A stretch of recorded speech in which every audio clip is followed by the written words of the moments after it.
That area would not be allowed out there. I will now turn it over to Senator Cruz. Oh, sorry, City Manager Dalton Rice. Good morning, Dalton Rice, the City Manager for the City of Kerrville.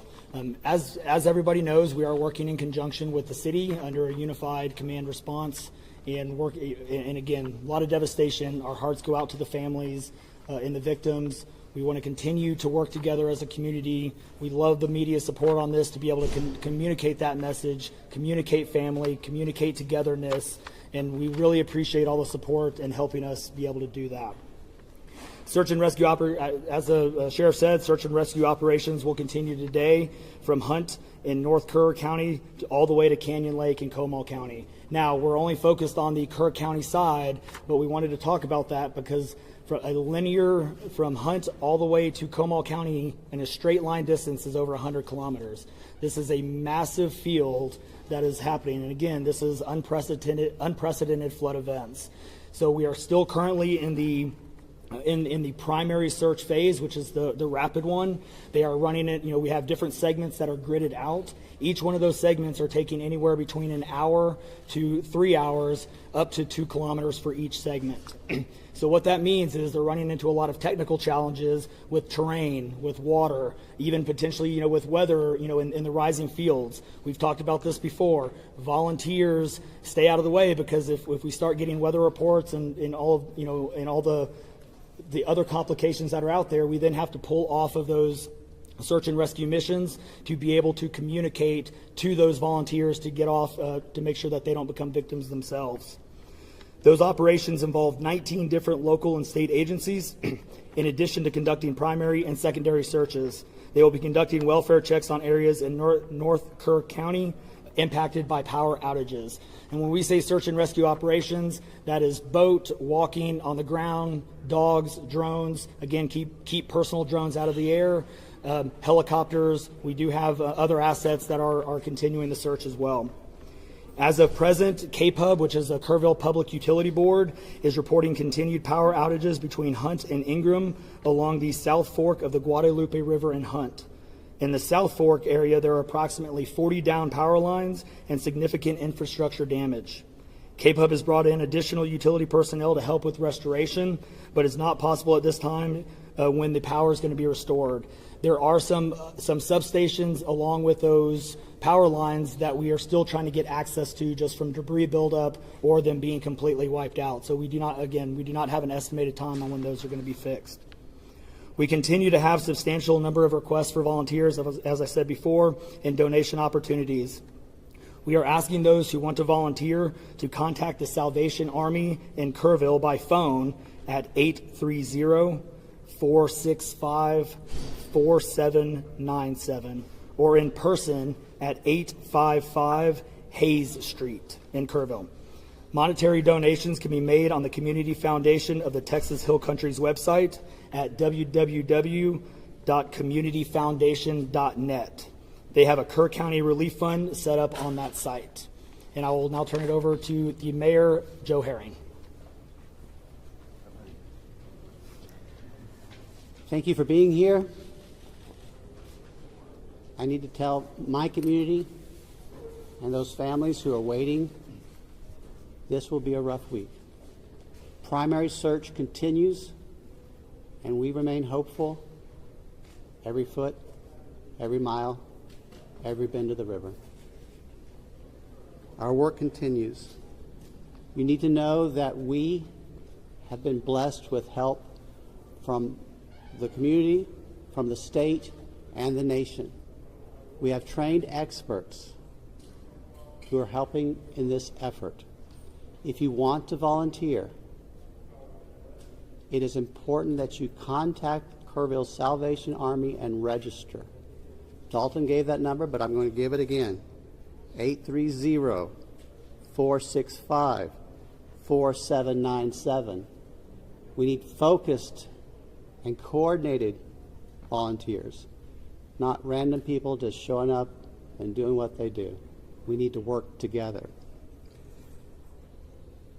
As Dalton said, donations have been flowing in from around the world to the Community Foundation. Again, that website is communityfoundation.net. Please follow the City of Kerrville's Facebook page for updates. They're accurate. We take a lot of time to make sure we send out information that will be helpful, not only to residents, but to those who are visiting. I've said this 100 times, and I will say it again. We need your prayers. We need your prayers. Thank you. And now, Senator Ted Cruz.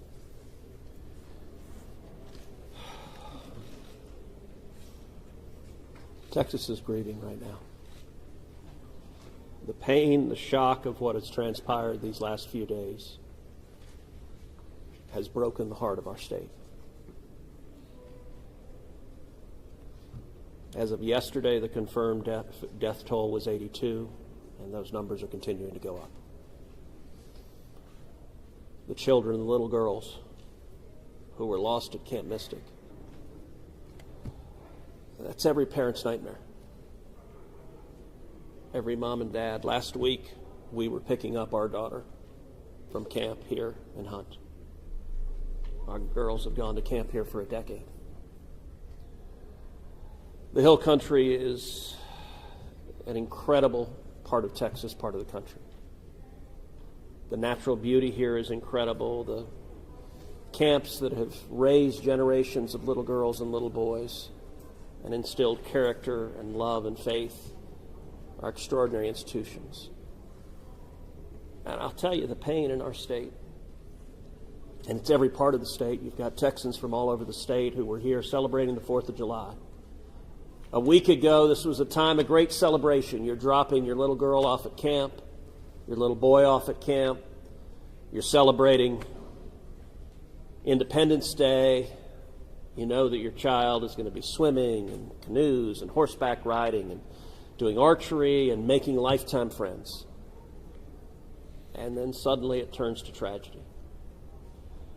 For the last several days, I've spoken to multiple parents, scared out of their mind. Do you know anything? Where is my daughter?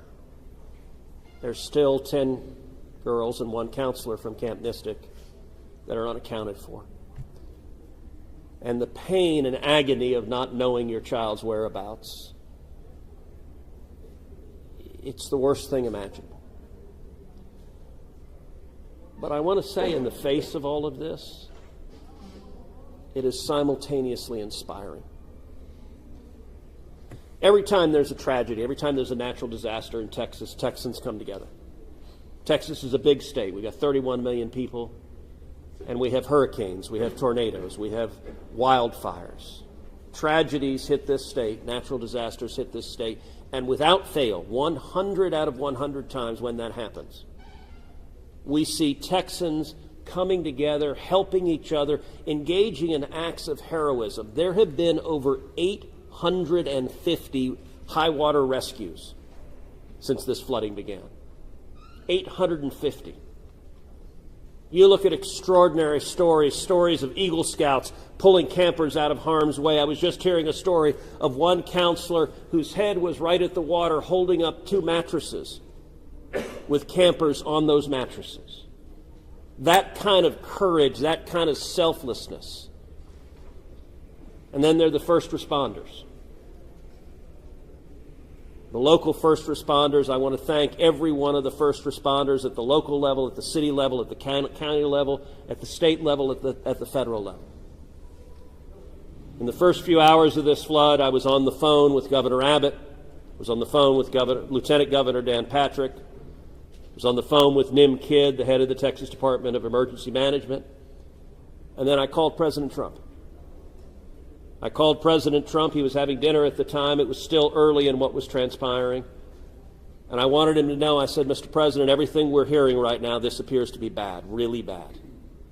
There may be a very significant loss of life unfolding right now in Texas. And I will tell you, the President said, Ted, anything Texas needs, the answer is yes. Whatever assets you need, whatever resources you need, yes, let us know, and we will provide everything. Within hours, we had helicopters, over a dozen helicopters in the air. National Guard, DPS, game wardens, Coast Guard, doing search and rescue, reaching down. We've all seen the videos of little girls being pulled up, hoisted out of harm's way. Incredible courage and heroism. Search and rescue is the first stage, but the process of coming together and rebuilding is going to take longer. And I will say to all the grieving families, to all of those who've gotten the worst news imaginable, that your little girl, she's gone. I will say for many of us, those are friends and neighbors who've lost children. Got multiple kids who go to school with my girls.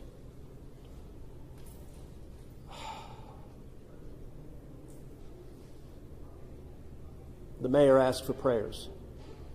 And I want to say thank you to the millions of Texans, to the millions of Americans, to the millions of people all over the world right now who are praying for Texas and praying for those parents. Going through this grief, it is going to take love, it is going to take friends and family embracing and hugging and holding them while they weep. And it's going to take the church. With every disaster, one of the things we see here in Texas is the church steps up and the church helps and the church feeds and clothes and comforts. This morning I met with a group of chaplains who've been going through the incredibly difficult process of talking to mom and dad after mom and dad who just lost the most precious person they ever knew. And those chaplains are just trying to love them and show God's love. So I want to say we will come through this. To those in the midst of grief right now, that might seem hard to fathom. But Texas will come through this. And I just want to say thank you. I want to say thank you to these gentlemen here who are working. They are not sleeping. They are working every day. Thank you to the families. Thank you to the Salvation Army. Thank you to everyone who is just reaching out and saying, how can I help? We will come through this, and we'll come through this together. Thank you. And now we'll take questions. Senator, you talked about how you know kids here, how you've taken your own kids to camp. Was it ever communicated to you that there was a need, that it was a priority to have a warning system so people had a chance to escape something like this? Well, listen, I think anytime you're dealing with major rivers, there's a risk of flooding, and there's always been a risk of flooding, particularly on the Guadalupe River. I will say, in the wake of every tragedy, there are things that are predictable. One of the things that's predictable is that you see some people engaging in, I think, partisan games and trying to blame their political opponents for a natural disaster. And you see that with a hurricane, with a tornado, with a wildfire, with this flooding, where people immediately say, well, the hurricane is Donald Trump's fault.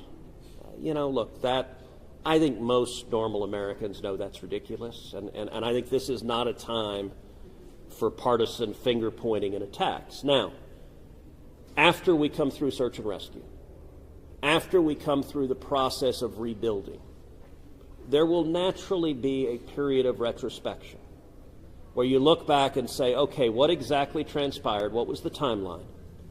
And what could have been done differently to prevent this loss of life? And that's a natural process. I think it should not happen in a bitter and partisan sense, but it should happen in a reasonable sense of saying, what lessons can we learn? And I will give an example.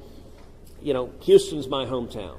If you live on the Gulf Coast, we get hurricanes. That's part of living on the Gulf Coast as hurricanes hit. And I do think Texas as a whole has learned over time how to deal more effectively with hurricanes. And so you look here, we know the National Weather Service put out an emergency warning just after 1 a.m. and a second emergency warning just after 4 a.m. Now, obviously, most people at 1 a.m. and 4 a.m. are asleep.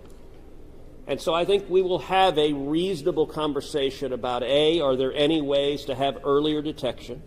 And some of that, the limits of a flash flood, they're very difficult because they can arise so quickly. But everyone would agree in hindsight, if we could go back and do it again, we would evacuate particularly those in the most vulnerable areas, the young children in the cabins closest to the water. We would remove them and get them to higher ground if we could go back and do it again. Obviously, everyone would. The people in RVs by the river's edge. We know in disasters like this, RVs and mobile homes are particularly susceptible, whether a flood or a hurricane or a tornado, they're particularly susceptible to that. And so my hope is, in time, we will learn some lessons to implement to next time, and there will be another flood, there will be another disaster.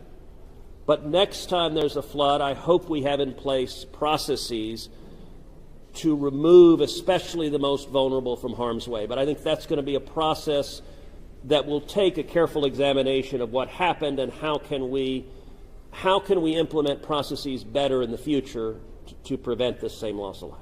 Senator, there were claims that the National Weather Service sent that first flash flood warning that should have alerted phones at 1:14 in the morning. But we have a federal public database maintained by PBS Warn, that says the first emergency alert wirelessly here in this area to Kerr County was not until after 9 a.m. That was more than 4 hours after the severe flooding had come to this area. Did you know that? Have you seen that? And what's your response, knowing the state and cuts to the NWS in recent months by this administration? So I don't know the source for what you're saying. All of the public reporting I've seen is that there were 2 alerts that went out, one just after 1 a.m., one after 4 a.m. You know, I can tell you, I talked about the partisan finger pointing. I think there have been some eager to point at the National Weather Service and say cuts there led to a lack of warning. I think that's contradicted by the facts. And if you look at the facts in particular, number one, that these warnings went out hours before the flood became a true emergency level. But number two, the National Weather Service here, New Braunfels is where they were headquartered. They had additional manpower. In fact, they had 3 additional people working that night, anticipating that it was going to be a very dangerous weather situation. I also think it's worth noting that the National Weather Service Union, which has been very critical of the DOGE cuts, has publicly said that they don't believe that the reduction in staffing had any impact whatsoever on their ability to warn of this event. And so, look, I think it is reasonable over time to engage in a retrospective and say at every level what could have been done better, because all of us would want to prevent this horrific loss of life. But I think just immediately trying to use it for either side to attack their political opponents, I think that's cynical and not the right approach, particularly at a time when we're dealing with a crisis and we're dealing with grief. But does this make you question whether there should be cuts at the National Weather Service and FEMA? I know you've been supportive of FEMA. Look, I am very supportive of FEMA. I'm very supportive of the National Weather Service. They both perform essential roles, and I think it is critical at every federal agency, particularly when you're dealing with public safety, that we make sure that critical roles are maintained. That's a longer and broader discussion, but as I said, everything from the public evidence indicates that was not a contributing factor to what occurred here. Is it possible to get Dalton in just to talk about that and those National Weather Service alerts? Because there were escalating forecasts throughout the day from the National Weather Service. What did the emergency managers of the county and other local officials do with that information? Starting at 1:15 and onward, where you had the dire river forecast at 6:30, were emergency managers doing anything to put any processes in place to warn people on the river? So overall, we were preparing for the July 4th, weekend. So we had National EMR on site. We were, basically stood up kind of a incident command post, if you will, to prepare for that event. So everybody was kind of up looking at weather. We looked at the weather before. When you looked at the National Weather Service, flood map, it spanned all the way from the west side of Texas, with Kerr County kind of being in that upper northeast corner of it. And so everybody, including the National Weather Service, was looking at where's the rain going to hit. We know it's somewhere in here, but with rain, especially when you're dealing with terrain, you got to figure out. Sometimes you don't know until it falls. So once it starts falling, then you got to figure out, okay, how's the watershed going to do this? How's the science going to work? And when you had that north and south fork that we had talked about before, it all converged into one. We do know that a lot of the camps were looking at this just as much as everybody was. With the rainfall percentages, even the National Weather Service had looked at, and don't quote me on the numbers, but it was anywhere between 1 to 7 inches. We got significantly over that. And again, when it goes into very congregated areas and how that watershed shifts into the rivers, that impacts things. And so the camps, obviously, we've heard stories where campers were getting up. They were up at 3:30 in the morning. They were trying to move to higher ground. And the other interesting part of the terrain, and we've talked to UGRA folks as well. This is the headwaters of the Guadalupe. This is the beginning. This is where everything forms when it comes into the North and South Fork. And so as those things develop, it develops very rapidly, very quickly, and this rose very quickly in a very short amount of time. And so those campers that were able to do that, it worked. There's been the other question, and I'll just give this one out.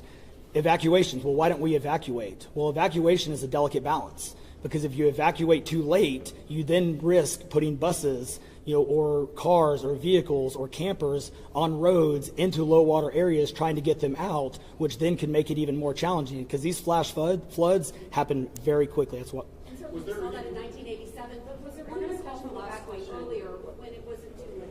Was there any discussion about that among the officials? Sorry, repeat your question. Was there any discussion to evacuate or activate any emergency plans before it was too late, where it would be very dangerous like that? Well, so again, just like disasters in Texas everywhere, it's very tough to make those calls, because what we also don't want to do is cry wolf. We don't want to make sure that we activate it at the right time. It is very difficult, very challenging, especially with this. We're looking at 100 kilometers, right? That's a big straight line distance. That's not even along the river. These areas take a lot of time to get out to. So even when first responders were on the ground at 3:30 in the morning, and we had reports, we had first responders that were getting swept away, actually responding to the first areas of rainfall.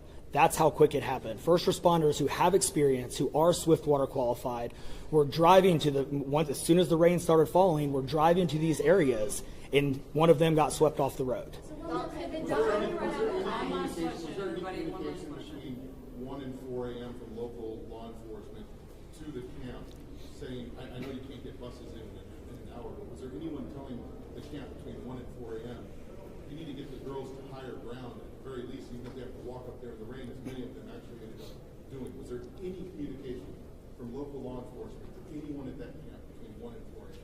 That I don't know off the top of my head. What I do know, though, is there's 55,000 people in Kerr County. Kerr County is a massive, massive area. From here to those camps is 45 minutes on a good day. And so, obviously one of the big challenges that we have, even when you have cell service, a lot of those areas don't even have cell service. Radio communications towers, radio towers within the hill country becomes very challenging.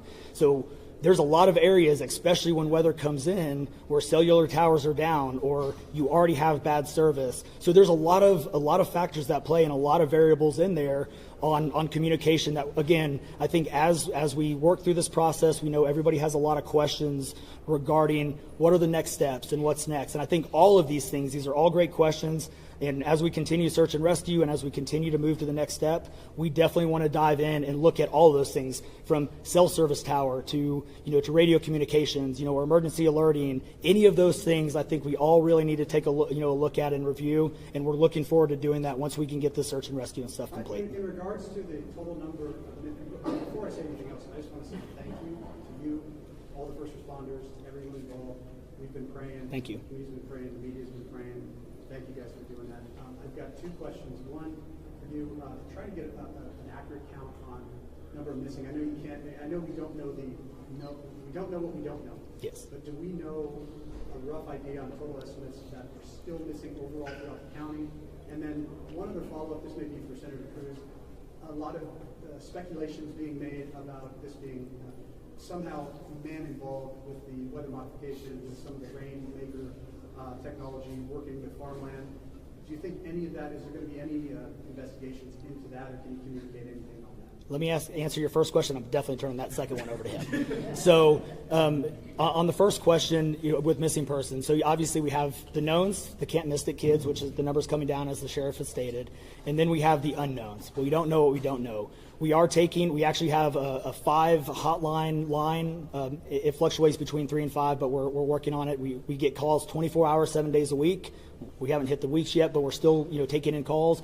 We are collecting all that information. So we don't have a solid number that we're willing to talk about right now. We do know that it is a lot, because we also are getting a lot of fake calls. You're looking. This is a worldwide discussion, and we're dealing with scammers. Victims' families are being reached out to, saying that they have their kids pay me money. It's heartbreaking. It's absolutely heartbreaking. We're dealing with with mental health issues, where people are calling saying they have visions. All of these things we're dealing with on a day-to-day basis, and we're having to vet this information, and it becomes very taxing on our people. Again, this is an extremely heartbreaking. This is, if not the worst, one of the worst, disasters in this region in a very, very long time, even beyond 1987. And but we're Would the best estimate give it like dozens or hundreds, or just to give people an idea? a lot. So, Yeah. yeah. Let me, Yeah, Not to get into the weeds on, people are asking lots of questions, and where should we start the investigation at? to the best of my knowledge, there is zero evidence of anything related to anything like weather modification. And look, the internet can be a strange place. People can come up with all sorts of crazy theories. What I know is a reality is that a whole lot of Texans are grieving right now.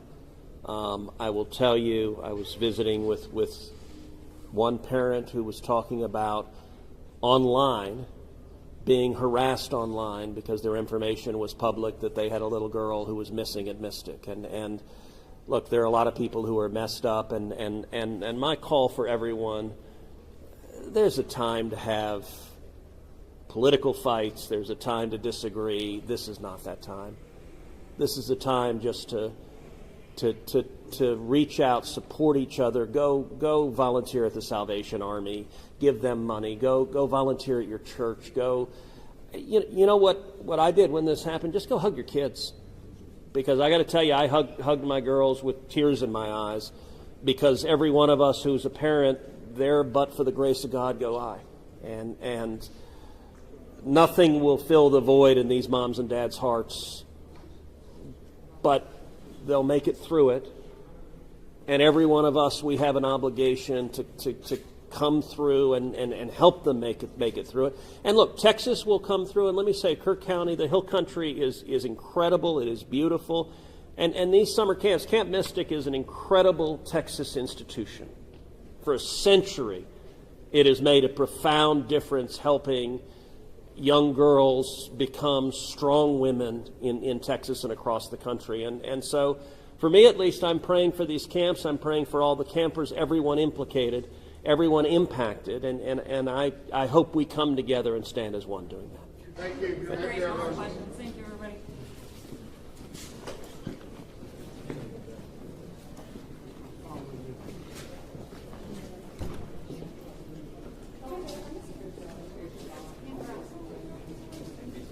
Well, good morning, folks. If you were not here earlier, I put out some housekeeping notes. I want to repeat that.